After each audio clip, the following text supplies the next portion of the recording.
Hai, perkenalkan nama saya Setia Prastika Tarema.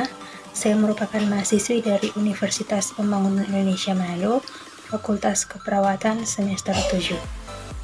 Dalam video ini, saya akan memberikan penjelasan mengenai SOP ROM atau Range of Motion dari pasien stroke. Video ini dibuat untuk memenuhi tugas dari mata kuliah keperawatan kritis dengan dosen pengampu Nurse Hani Ronald Mukorimban SKOP MKOP.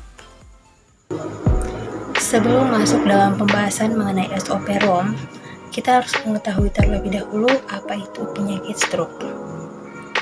Stroke adalah kondisi yang terjadi ketika sebagian sel-sel otak mengalami kematian akibat gangguan aliran darah karena sumbatan atau pecahnya pembuluh darah di bagian otak. Nah, aliran darah yang berhenti ini membuat suplai oksigen dan satu makanan ke otak juga berhenti, sehingga sebagian otak tidak dapat berfungsi sebagaimana mestinya dan bagian tubuh yang dikontrol oleh bagian otak yang rusak akan kehilangan fungsinya.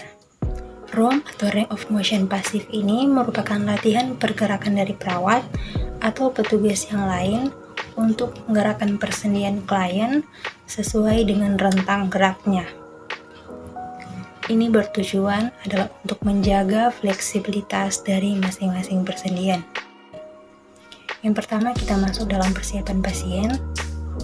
Yang pertama, memberikan salam, memperkenalkan diri, dan mengidentifikasi pasien dengan memeriksa identitas pasien secara cermat.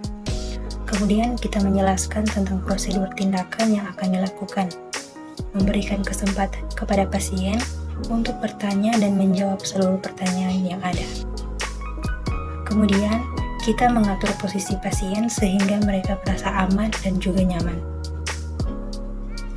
Untuk persiapan alat, yang pertama handuk kecil, lotion baby oil, 3 minyak penghangat bila perlu, misalnya minyak telon.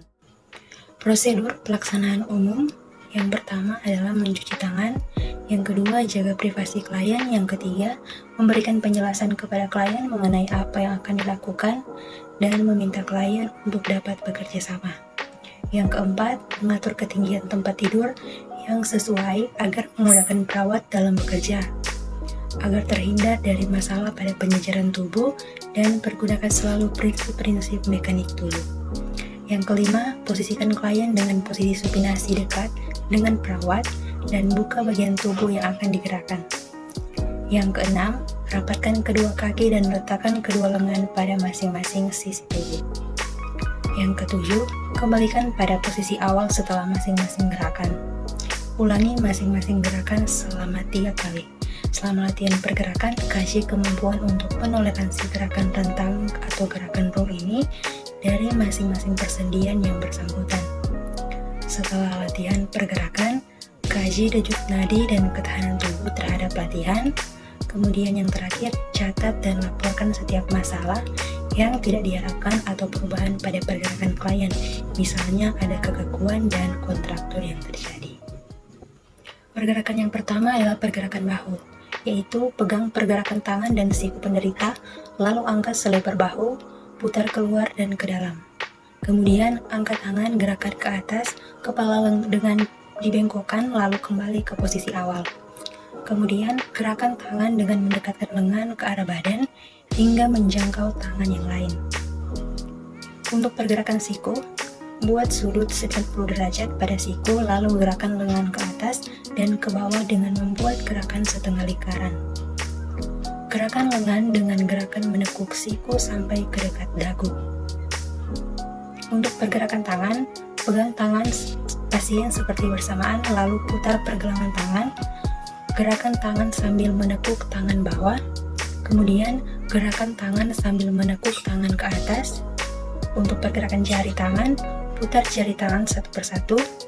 Pada ibu jari, lakukan pergerakan menjauh dan mendekat dari jari telunjuk, lalu dekatkan pada jari-jari yang lain.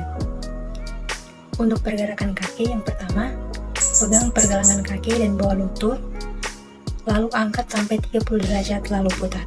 Kemudian gerakan lutut dengan menekuknya sampai 90 derajat. Angkat kaki lalu dekatkan ke kaki yang satu, kemudian gerakan menjauh. Putar kaki ke dalam dan keluar. lalu lakukan penekanan pada telapak kaki keluar dan ke dalam. Untuk jari kaki ditekuk-tekuk lalu diputar.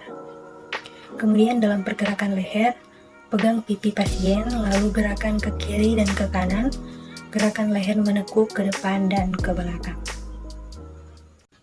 Untuk tahap terminasi, yang pertama mengevaluasi hasil tindakan, kemudian yang kedua berpamitan dengan pasien, yang ketiga membereskan dan mengembalikan alat ke tempat semula, dan yang keempat cuci tangan, dan yang terakhir mencatat semua kegiatan dalam lembar catatan keperawatan. Sekian video tentang SOP ROM atau Range of Motion pada pasien stroke dari saya. Semoga bermanfaat dan terima kasih.